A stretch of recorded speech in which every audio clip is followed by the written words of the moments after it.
We are both guilty. I know that now as I lie here on the cold tile, halfway between the living room and the kitchen, my arms splayed out on either side like I've just been dragged from some wreckage. My limbs refuse to obey. My legs, especially the right one, have gone numb. Maybe it's the angle, or maybe it's the weight on my chest, this sense that everything I used to be has been crushed in the span of a single night. I try to push myself up, but my palms slide across the floor, slick with spilled water, or maybe my own sweat. Something inside me says, don't stand yet. Feel it, stay down. Because once I stand, I'll have to move. And once I move, I'll have to act. And I'm not ready for that. Not after what I heard. Not after what I saw. I tilt my head, and I see the corner of our old family photo on the living room wall. It's crooked now. That photo used to mean something. Me, my wife Laura, and our little boy, back when he could still ride on my shoulders. Back when I believed I had everything.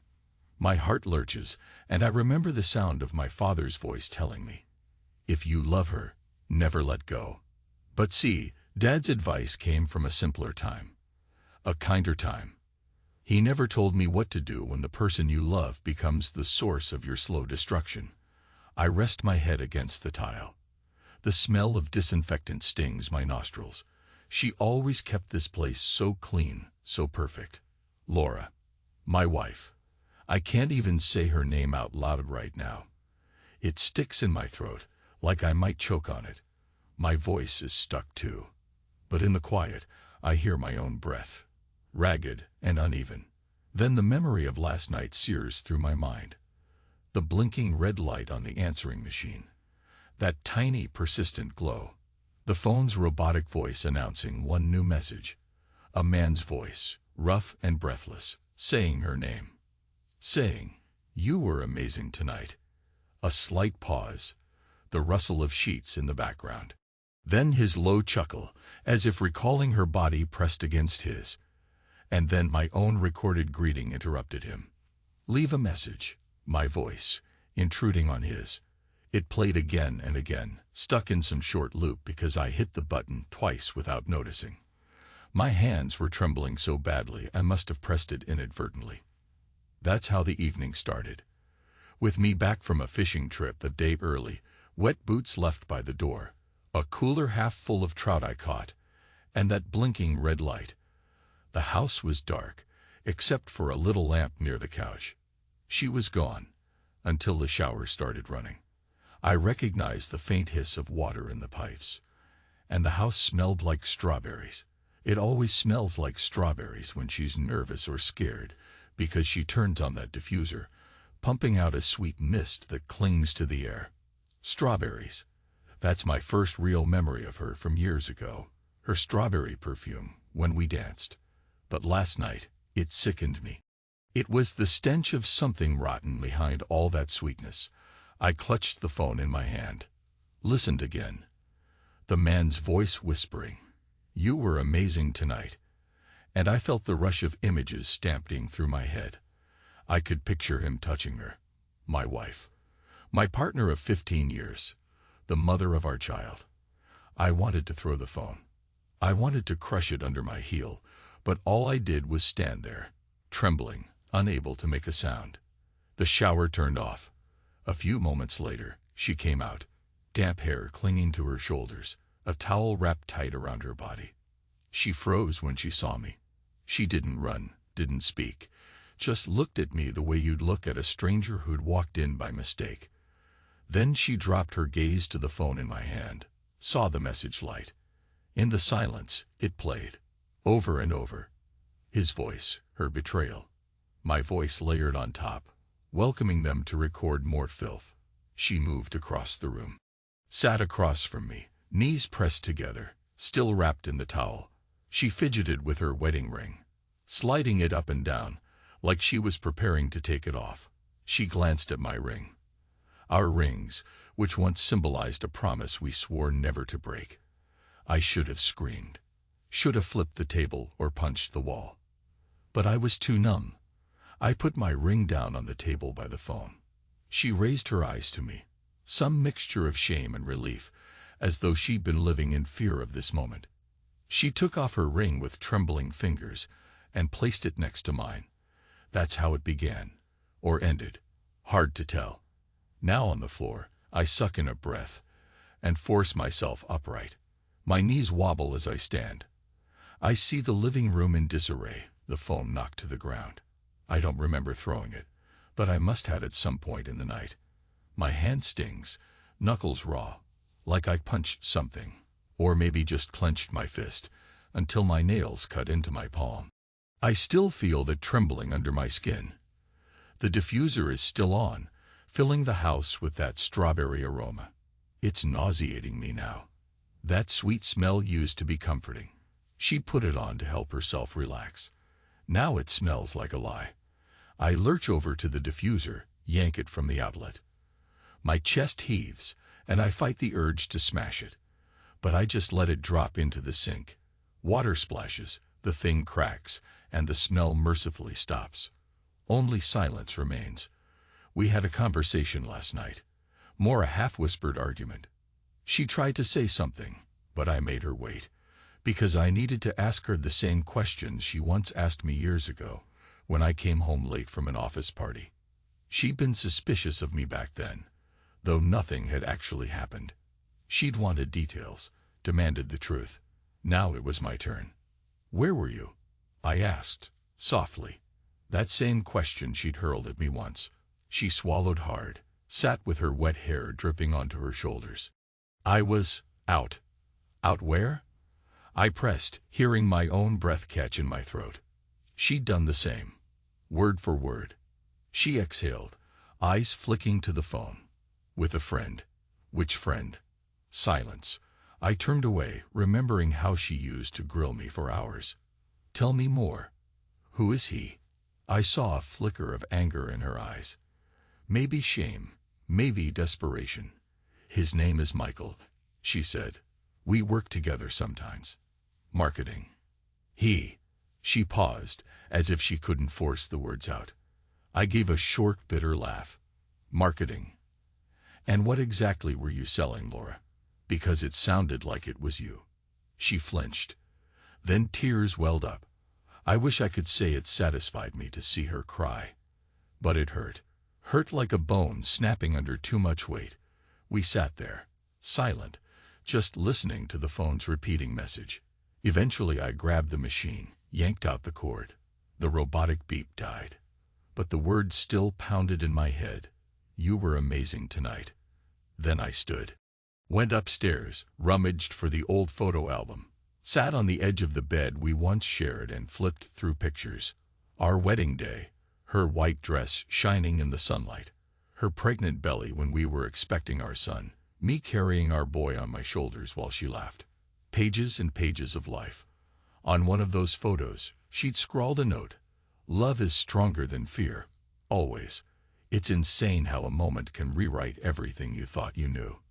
The man in those pictures was naive, trusting, oblivious to the possibility of heartbreak. The woman in them, well, she smiled in a way that suggested she loved me more than life itself. I still believe she did, once. I remember pressing the photo album shut, the binding squeaking in protest. My chest felt tight, like I was breathing broken glass. Something in me snapped, or maybe it just woke up. I went down to the garage, grabbed a gas can. The smell of fuel always triggers a memory of my father's old Chevy truck. But I didn't linger on sentiment. I took the can inside, walked slowly through the living room, the halls, even the bedroom. The place that once sheltered our life together. Laura followed me, barefoot, still in that towel. Her wet footsteps squeaked on the hardwood floor. She kept saying my name. "Alan, Alan, stop, please." But I didn't stop. I heard her choke on tears as I started pouring. The rug, the couch, the photos on the walls. I flicked the lighter once, watching the flame dance at the end of my thumb. One flick was all it took. Then I tossed the lighter into the fuel-soaked drapes. For a moment, there was just a tiny flame licking at the fabric. She gasped, tried to rush forward, but something in me, Maybe the darkness we all carry stopped her. Then it all ignited. Flames roared up the walls, across the floor. Heat slammed against us like a physical force, a wave that pushed the air out of my lungs. My eyes stung, smoke filling every corner. She stumbled back, screaming my name, grabbing my arms, but I just stood there, letting the fire reflect in my eyes. I didn't speak, didn't shout. I felt strangely empty, as though some deep well of anger had finally run dry. We ended up outside, choking on smoke. She coughed, tears streaming. Her towel had come loose. She clutched it around her body, hair singed at the edges. My mind was blank. I walked back in. I heard her scream my name again, but I kept going, stepping over the threshold into that inferno. The couch was in flames, pictures curling at the edges. The heat was unbearable. But I couldn't leave it like this, not without letting it consume me too. Because the man I used to be was dead. If I survived, I needed to be reborn in some twisted way. The next thing I remember, I was lying on a gurney. Firefighters hovered over me, shining lights in my eyes. My skin felt raw, blistered in places, though the adrenaline dulled most of the pain. The house behind them was a raging bonfire lighting up the night sky in an angry glow.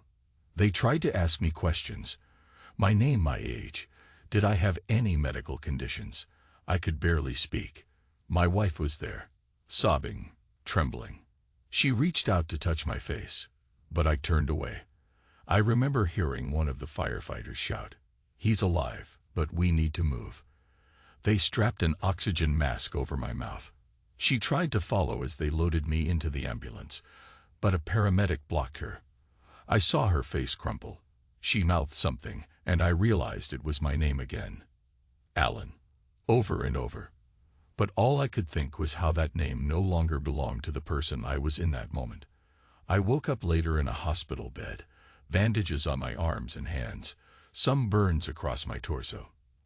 The doctor said it was a miracle I wasn't worse off. My face had only minor injuries.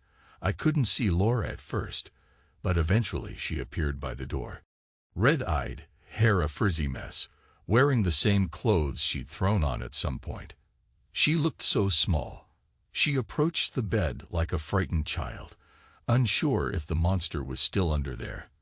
I stared at her, my heart a storm of conflicting emotions. Part of me wanted to hold her, bury my face in her neck, and cry out all this pain until we had nothing left but exhaustion. Another part of me wanted to push her away, or spit venomous words in her face. Instead, I said nothing. She opened her mouth, but no sound came out. She stepped closer, took my bandaged hand in hers. I felt her trembling. I glanced at her eyes. Inside them was a mixture of guilt, regret, and something else. Fear of me. Maybe fear of the knowledge that she had tried to keep from me. Fear of the final reckoning. Then, in an echo of that old conversation, she whispered, "Where were you?" She had asked me that so many years ago, suspiciously, when I was late. It was as though she was searching for a way to connect now, but the question had changed meanings. Or maybe she didn't even realize what she was saying. I let out a breath. I was in our house, burning it down. She tightened her grip on my hand, tears rolling silently down her face. Neither of us moved. The nurse came in, asked if everything was okay. We both lied, and said yes. For the next few days, she visited me in the hospital, kept watch over me, fussed with the pillows, tried to help me sip water. I stared at the TV on the wall, letting her do whatever she wanted, but rarely speaking. The staff gave me pain meds that clouded my thoughts. In those quiet moments, my mind drifted to the past. I recalled how she used to wait for me at the door after work, arms wide for a hug, the diffuser quietly humming with lavender, not strawberries. Lavender was for comfort, she said. Strawberries were for excitement, for nights when she wanted to spice things up. For a long time, I thought that was just for me. Turned out she used that same scent for him. She left me alone one afternoon, and I watched the rain batter the hospital window. My reflection stared back, a gaunt, hollow-eyed man wrapped in bandages. My father used to tell me, "Son, you fight for what's yours. You never give up." But he never told me what to do when fighting was the very thing that tore your soul apart. I drifted in and out of sleep, remembering the phone call, the man's voice. I could almost see Laura in his arms, her body arching under him, the flush on her cheeks. I felt my stomach clench with jealousy and disgust, but also this sick need to know every detail. How did his skin feel against hers? Did she moan the way she did with me in the early years of our marriage? Did she whisper sweet lies into his ear? Or was it just raw, urgent lust? The images churned in my mind, torturing me. Finally, they discharged me. The house was gone. Burned to the foundation, along with most of our possessions. I didn't care much. The memories that mattered were ashes, too. I emerged from the hospital with a limp, bandages hidden beneath a sweatshirt. Laura was there in the lobby, holding a plastic bag with a few of my things. My phone charger, wallet, some clothes. She looked up at me, lips trembling as if she had a million words to say but couldn't begin. I walked right past her, feeling her presence like a cold draft on my neck. She followed me to the parking lot, eyes never leaving me. When I reached her car, I stopped. She stood a foot behind me, arms wrapped around her own waist. I could almost hear her heart pounding. "Alan," she said quietly. "I'm so sorry." I turned, forcing myself to look her in the eye.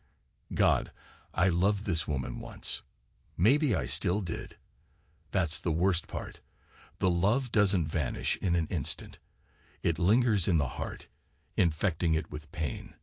"We both are," I said finally. She leaned forward. "Please. Can we just talk?" Her voice cracked.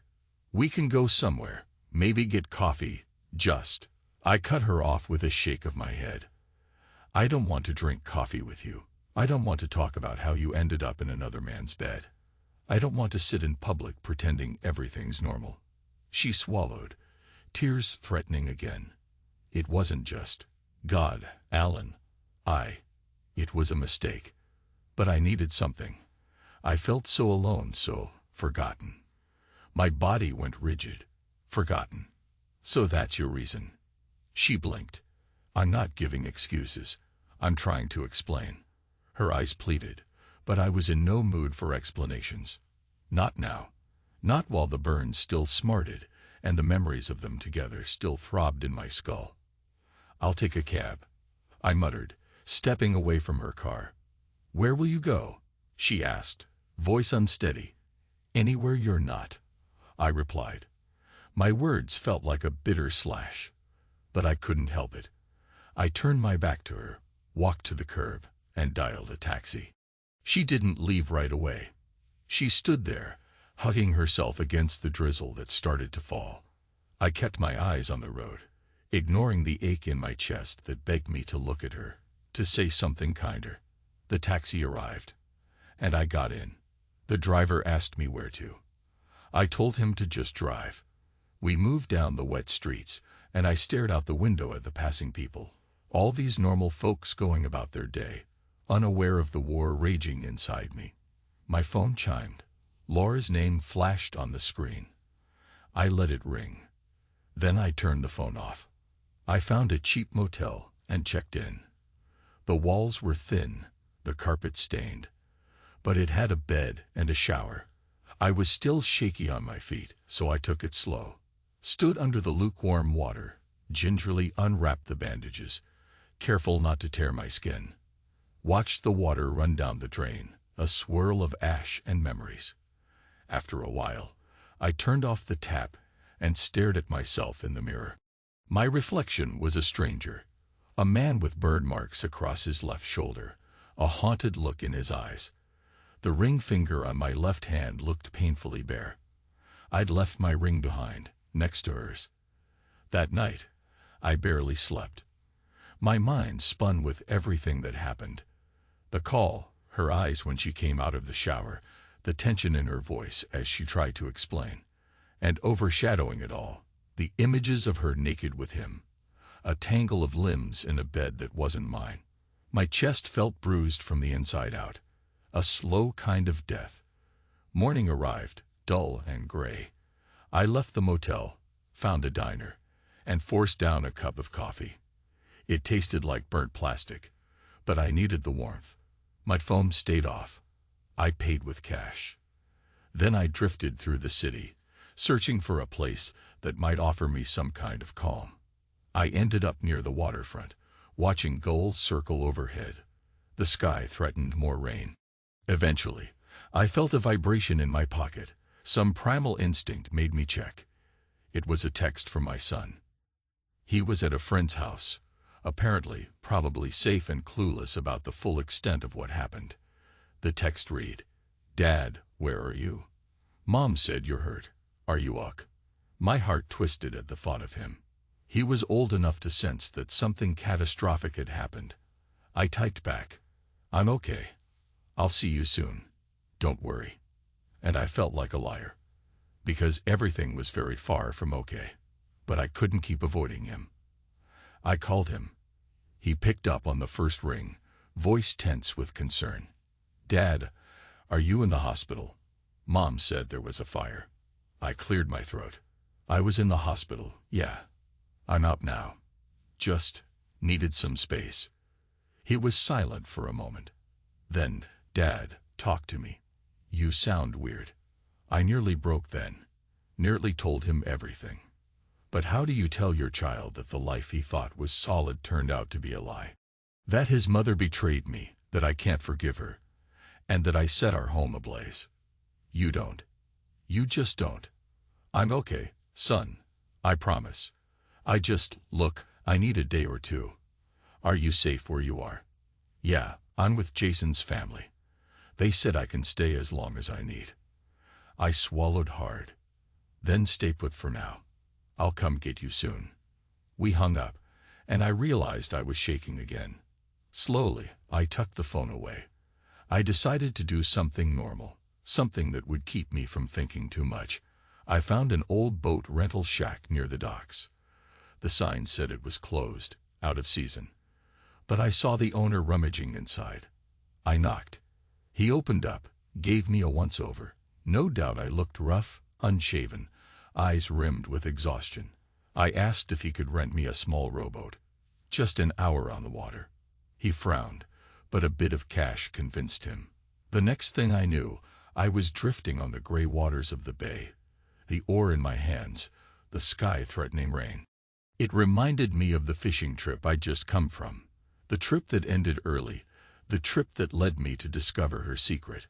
My muscles ached from the hospital burns, but I rowed in slow strokes, letting the motion lull my frantic mind. The water slapped gently against the hull. Salt air stung my nose. I closed my eyes and listened. For a moment, the memory of my father's voice drifted in. "If you love her, never let go." I gritted my teeth. Maybe it was time to let go, or maybe love had become a chain. My father never faced this. My mother was loyal to the bone, or so he always said. Their marriage wasn't perfect, but they stuck it out. Me? My wife opened the door to a younger man's arms, and I was left with half my skin burnt and a heart that felt charred too. That night, I returned to the motel. I realized I had nowhere else to go. The house was gone. My job, maybe still there, maybe not. I hadn't called in. They'd probably assumed I was out sick or injured in the fire. My next few days passed in a blur of motel coffee, restless pacing, phone calls from my son, and calls from Laura that I never answered. The money in my wallet started to dwindle, so I bought groceries from the corner store, enough to survive. I stared at the battered walls of that motel room and felt like a prisoner of my own life. Eventually, I forced myself to talk to Laura. It was one evening when the sky had turned that murky pink right before sunset. My phone buzzed, and I hesitated but answered. Her voice came out in a trembling whisper. "Alan, where are you? I'm so worried. Why do you care?" I asked softly, a pause on her end. I could almost see her biting her lip. trying not to cry. "I care because I love you," she said, a hint of desperation slipping through. I almost laughed, but it caught in my throat as a strangled sound. Funny way of showing it. "Alan, please. I can't undo what's done. I was weak or confused or God. I don't know how to explain. But I need to see you. We need to talk about everything. I still want us. If there's any chance you—" "Don't say you want me," I interrupted, voice trembling. "You wanted him too. Maybe more." She sucked in a breath. "That's not true. It was a stupid affair. He gave me attention and made me feel alive. But it was never love. It was—" "Stop." I squeezed my eyes shut. "Stop talking about it like it's some cheap fling. It tore my heart out. It destroyed everything we built." She let out a broken sob. I know. I'm so sorry." I pressed a hand to my temple, feeling a dull ache. "I'll call you tomorrow," I said, my voice stripped of emotion. "Alan." I hung up. My chest heaved with breath I couldn't release. My mind was swirling, but I felt the faint flicker of something that might have been relief. At least now we'd spoken. Maybe that was a start. Or an end. Who knew anymore? Later, I forced myself to call my son. I told him I'd pick him up the next day, and that we'd figure out our living situation. He said, She's been crying. Dad, just talk to her, please." The pain in his voice cracked something inside me. He needed stability. He didn't need me to be a raging lunatic consumed by vengeance. I picked him up at his friend's place, hugging him tight. He had tears in his eyes, but he put on a brave face. I ruffled his hair like I used to, ignoring the sting in my bandaged hands. He climbed into the passenger seat of a borrowed car, an old beater I'd rented from a local shop with the last of my cash. We drove in silence, passing the charred remains of our home. Yellow tape marked the boundary. He stared at it, mouth parted in horror. "It was an accident," I said quietly. I couldn't bring myself to tell him the truth. Not yet. Maybe not ever. I couldn't bear the thought of him seeing me as a monster. He just nodded, swallowing hard. "Where are we gonna stay?" I directed us to a small furnished apartment on the outskirts of town that I managed to rent month to month. It was the best I could find on short notice. My son looked around the bare rooms, the tired furniture, and forced a smile. "It's okay, Dad. We'll make it work." I patted his shoulder. "Yeah, we will." We settled in awkwardly. I got him a pizza for dinner, and we ate quietly. At one point, he looked at me with eyes too old for his face. "Dad, can I ask you something?" I set down my slice. "Sure." He fiddled with the crust. "Mom said you set the fire. Did you do it on purpose?" My heart hammered. "She told you that?" "Yeah. She said you were mad. But she didn't say why. She said she messed up, that you guys had a fight, and you lost your temper." I took a long breath, searching for a way to explain. "Your mom and we had a big problem. She did something that hurt me badly, and I guess I snapped. I'm not proud of what I did." He nodded, tears threatening his eyes. "Dad, are you guys getting divorced?" The word hit me like a punch. I realized I didn't have a clear answer. "I don't know, son. Maybe. We haven't decided." He looked away, shoulders slumping. "I just can't believe this is happening. We were fine a few weeks ago." I reached out, laid my hand on his. "I'm sorry. I wish I could fix it. But it's complicated." He didn't push for more details. He just nodded, blinking back tears. We finished dinner in silence. I let him have the larger bedroom, and I settled on the worn couch that night, unable to sleep. The bandages itched. My chest burned with regrets. Days passed. I avoided Laura's calls, focusing on my son, finding him a routine, making sure he got to school. I tried to arrange therapy for him. The guilt gnawed at me. I'd taken something from him, a safe home, an intact family. Yes, Laura was the one who cheated, but I had poured the gas and lit the match. In a way, we both destroyed everything. Then one evening, after I got back from dropping him at a friend's place, I found Laura waiting in front of our apartment building. She looked thinner, eyes sunken with grief. I almost turned around, but something in her expression stopped me. She stood by the entry door, arms folded. The sky rumbled overhead, threatening rain again. We locked eyes. She lifted her hand in a small, uncertain wave. My body tensed. I approached slowly, as if nearing a wounded animal that might lash out. She spoke first, voice shaky. "I've been calling. You never pick up." I stayed silent. She took a breath. "Alan, could we please go inside and talk? Or if you don't want me in your place, we can sit in the car. I need to see you, speak to you face to face." I stared at her. Memories flooded me. Our wedding vows.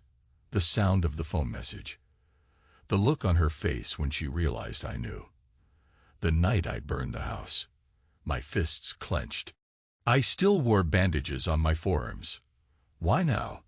I asked. She wrapped her arms around her torso, as if to hold herself together. "Because I can't keep pretending that a few text messages or voicemails will fix this. I need to explain. I need to try to make you understand." A wave of anger rolled through me. "Understand? Understand what? That you fell on another man's cock because you felt lonely." I spat the words, louder than I intended. An old couple passing by on the sidewalk paused, alarmed. Laura's face burned with shame, tears welling up. I swallowed hard. "Let's go inside," I muttered, if only to keep the neighbors' eyes off us. We went up to the small living room. I gestured for her to sit, but she shook her head, preferring to stand. She took in the dingy apartment, the half-unpacked boxes, my son's backpack on the floor. She ran a hand through her hair, eyes flicking back to me. "This is so different from our old place." I bit back a bitter laugh. "Yeah, well, it's not on fire. That's something." She flinched, tears clinging to her lashes. "I never wanted it to end like this." "None of us did," I said quietly. "You think I planned on lighting the house on fire when I got married?" She pressed a hand to her mouth, stifling a sob. "I can't defend what I did. I was stupid, selfish. I was hurt that we never spent time together." "Don't twist this," I snapped. "You're going to blame me for not spending enough time with you. Is that it? So the affair is my fault?" She shook her head fiercely. "No, I'm not saying that. I'm saying I was lonely, and Michael was just there. He paid attention to me, made me feel wanted. It was like a drug. I know I screwed up. I never intended to leave you. It was a horrible mistake." A heavy silence settled between us. She kept her gaze on me, tears shining. "Alan, I still love you. I never stopped, even when I was with him. Don't," I said, voice raw. "Don't talk about loving me while you were with him. It makes me sick." She bowed her head. "I'm sorry." I sank onto the couch, pressing my bandaged arms against my knees. "Why are you here?" I repeated. She hesitated. "I need to know if there's any chance for us, if we can possibly rebuild." I wanted to laugh, but tears stung my eyes instead. "Rebuild? Like we'd rebuild a burnt-down house? We can't. We burned the entire structure to the ground, Laura." She stepped closer, tentative. "But the foundation might still be there, underneath the ash. I love you. I know you love me. Even if you hate me right now, I know there's something left." My heart pounded so loud I thought she could hear it. Part of me wanted to reach for her. The memory of her in my arms still haunted me. Our wedding night. The day our son was born. The night she cried from exhaustion. And I held her. So many tiny, precious memories. But then that man's voice slithered into my head again. "You were amazing tonight." My face twisted. "All I see when I look at you now is him. Your body under his. Your mouth on his. You can say it was a mistake, but it was more than that. It was a choice you made over and over. She started to sob. Yes, I chose it. I can't deny that. But I regret it, Alan. If I could tear it all out of my life, I would. I closed my eyes, took a deep breath, and let it out shakily. You realize I almost died in that fire. Her sobs caught in her throat. I know. I'm so sorry. I wish I could turn back time. I looked up at her, my eyes wet. I had a dream while I was unconscious. I was standing at the shore, fishing with my father. He told me not to let go of you. Said if I loved you, I had to forgive. But I can't. Every time I try, I smell strawberries and see your face twisted in pleasure with someone else. It feels like a punch in the gut. We locked eyes. I do love you, she insisted softly. Even now. My chest ached. I pressed a hand to it, as if I could calm my racing heart. A strangled laugh rose in me. Then why do I feel so damned hollow? Her lips trembled. She reached for my hands. I didn't pull away, but I didn't return the gesture either. She stroked my bandaged arms gently, tears falling onto the gauze. You were never invisible to me, Alan. I swear, I lost my way. I exhaled shakily. Why didn't you come to me first? Say you needed more attention, more intimacy, more anything. She looked at the floor. I tried, maybe in subtle ways, but you always seemed busy or distracted. Then I got tired of asking. I should have tried harder. I should have shouted it in your face if that's what it took. I realized she was telling the truth. She'd asked me to spend more weekends together, to join her in activities, to plan date nights, and I'd brushed it aside, always thinking we had more time. Always saying, next week, or we'll do it soon. Now, that soon was lost. Something in me cracked. Do you still see him? I asked, my throat tightening around the words. She shook her head. No. I cut off contact. I told him it was over, that I'm staying with my family. I don't care what he thinks. He never mattered as much as you. I studied her face. She looked older somehow, as if the weight of this affair had aged her. You're drowning, aren't you? I said softly, recalling the last image of her by the fire. She used to look so sure of herself. Now she was like a woman lost at sea, waiting for a rescue that might never come. She nodded, tears sliding down her cheeks. Yes, and I'm afraid you won't pull me out. That you'll let me sink. I closed my eyes. Part of me wants to watch you go under for what you did, I admitted, voice ragged. But part of me can't bear the thought of losing you completely. She sank to her knees in front of me, pressed her forehead to my bandaged hands. I'll do whatever it takes. I'll wait for you, fight for you, prove myself every day if I have to. I'll go to counseling, therapy, anything. Just don't leave me. Something in her voice cracked my anger. I placed a trembling hand on her head. She looked up, eyes brimming with tears. I saw the woman I married, the mother of my child, the person I once believed was my perfect match. But we were far from perfect now. We were scared and broken. I lifted her chin gently. I can't promise forgiveness, I whispered. This wound is deep, but for our son's sake, and for the years we spent together, I'm willing to try to see if there's anything left. She exhaled a shaky breath, a spark of hope in her eyes. Thank you, she murmured, voice thick with tears. I helped her stand. We spent that night talking. Not sweet talk, not confessions of immediate reconciliation, more like raw, painful honesty. She told me how lonely she felt. I told her how betrayed I was. We wept. We raged.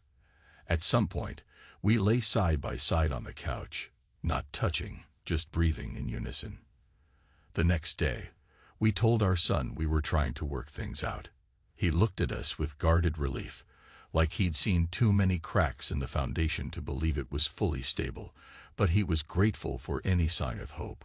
We scheduled marriage counseling, though I wasn't sure how effective it would be. Every time I looked at her, I felt the urge to run or lash out.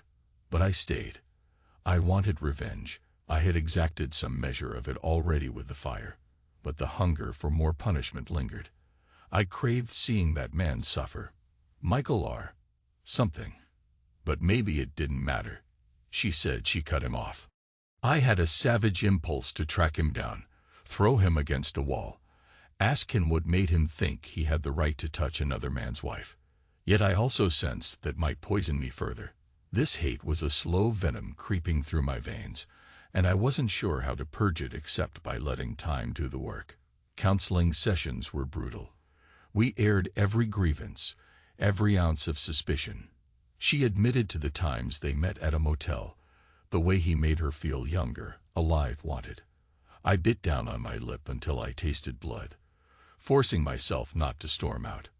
Our therapist was patient, encouraging honest dialogue. Sometimes I felt it helped. Other times, I left feeling more shattered than before. Behind all the anger and pain, I recognized that I still loved her. That's what cut the deepest. Because love wasn't enough to fix betrayal. But it was enough to make me cling to the idea of a future. Just maybe. Months passed in halting steps. We found a small rental house. Our insurance claim on the old place was still processing. It was complicated by the fact that I set the fire. Officially, it was labeled an accident, but I carried the weight of the truth. Every time I saw the charred remains, something twisted inside me. Yet, inch by inch, I tried to rebuild. I forced myself to let her in again, though I refused to bury the pain or pretend it never happened. We talked about it openly. Some nights, we'd end up screaming at each other, tears running down her face, my fists clenching at my sides. But in those outbursts, there was a release, and eventually exhaustion. Time crawled. I returned to work, explained away my burns with a half-truth about a kitchen fire. My colleagues gave me sympathetic looks. Laura got a different job. She quit the place where Michael worked. She wanted a clean break. She took a position at a different travel agency. It meant a pay cut, but she said it was worth it to remove that temptation from her life. I kept waiting for the day I'd snap, the day I'd walk out for good. But it didn't come. Instead, there were these quiet moments, late at night, when I'd wake up sweaty from nightmares of flames and betrayal, and she'd be there, wide awake, watching me with tears in her eyes. She never tried to hold me without my permission. She'd just wait to see if I wanted comfort or space. Gradually, I found myself reaching for her hand, letting her stroke my hair as I tried to calm my racing heart. My revenge had been the fire. I'd destroyed what we once had. But something new was growing in its place, a dark, fragile shoot pushing up through the ashes. I wasn't sure if I wanted to nurture it or stomp it out, but it was there, undeniable. Months turned into a year. Our son slowly relaxed in our new home, found new routines, new normalcy. He still had nightmares sometimes from the night of the fire. We tried to shield him from more pain, though he must have sensed the tension. We told him we were going to counseling, that we had problems but were working through them. He seemed to appreciate the honesty. One rainy evening, as we ate dinner, simple pasta, the steam fogging the kitchen window, my wife reached out and covered my hand with hers. "Alan," she said softly, "I'm grateful for this second chance." I studied her eyes, searching for any sign of deception. I only saw tired sincerity. "I haven't forgiven you completely," I said, my voice a hoarse murmur. "I don't know if I ever will." She nodded. "I understand. I'll keep trying." We finished dinner in a thoughtful quiet. Then she turned on some old jazz music, something slow. She asked me, "Will you dance with me?"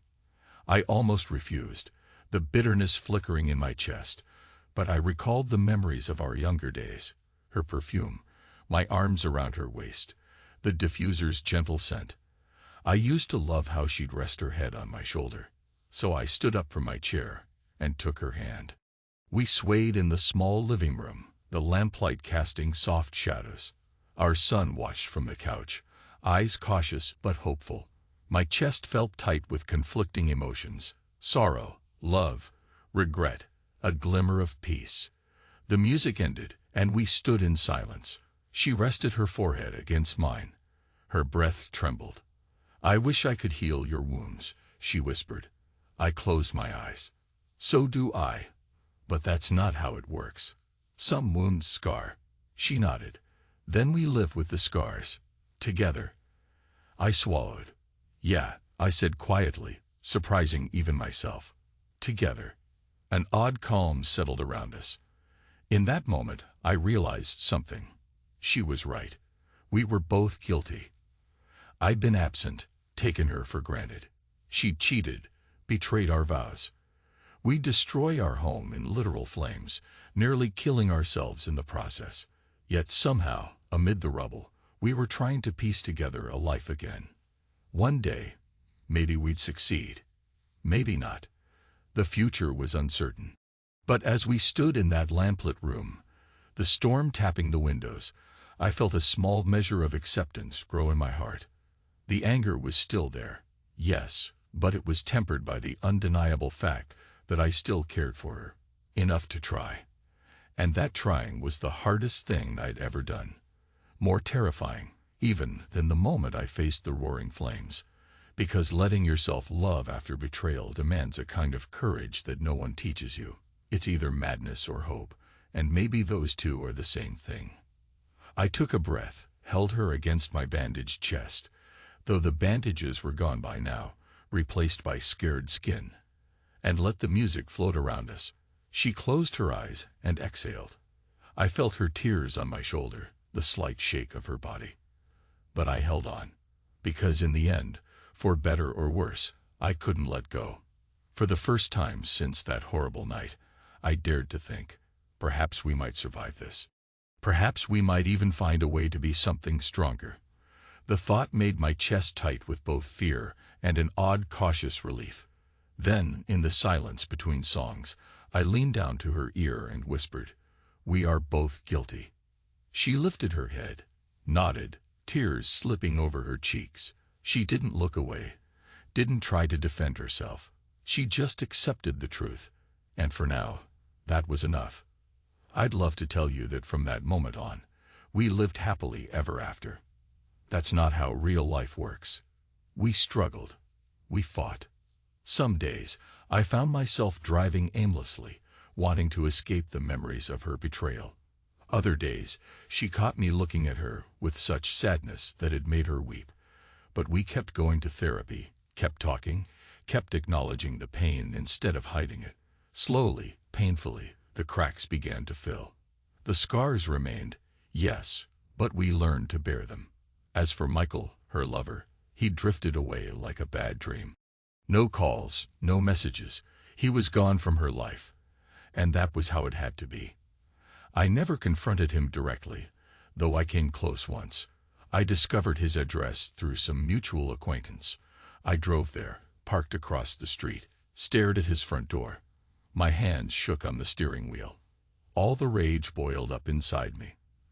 But I didn't get out, because I realized it wouldn't help. Hitting him, screaming at him, it would give me a temporary thrill, but it wouldn't change what happened. It wouldn't erase the betrayal.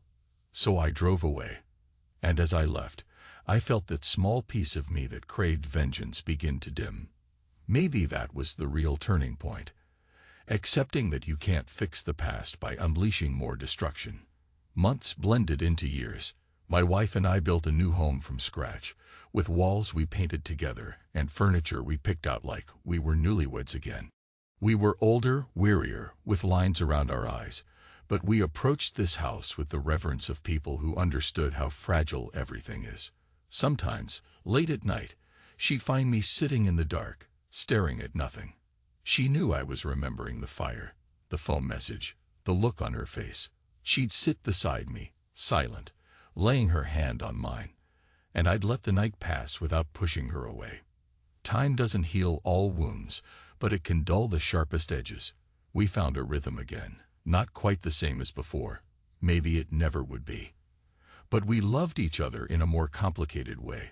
Scarred, tested, but still joined at the core. Our son grew up, went off to college eventually, carrying some shadow of that betrayal in his memory, but forging his own path. We tried our best to support him without letting our own mistakes anchor him down. Occasionally, in the quiet moments, I remembered the day I came home early from fishing, heard that message, smelled that strawberry diffuser, and felt my world collapse. I used to replay it relentlessly, punishing myself. Now, I let the memory come and go. It was part of me, part of us. It shaped who we became, for better or worse. The scars on my body remain, a testament to the fire I started. The scars on my heart remain too. But so does the love. Because in the end, we are both guilty, and we both pay the price. Yet somehow, we keep living, breathing, and waking up every morning to face another day, together. I suppose that's all there is to say. Some nights, when the wind howls outside, I still hear the echo of that man's voice in my nightmares, or I see flickers of flame dancing at the edge of my vision. Then I reach out for her hand in the dark, and she's there. And that's enough to steady me. Maybe real love is learning to hold on, even when the storm rages. Maybe it's choosing to forgive the unforgivable, if only to save your own soul from drowning in hate. Or maybe it's all a cosmic joke. I don't have answers. But I know that every day I choose not to walk away. And she chooses to stay too. We are both guilty. But we are also still alive. And in this imperfect, painful, impossible life, maybe that's all we can hope for.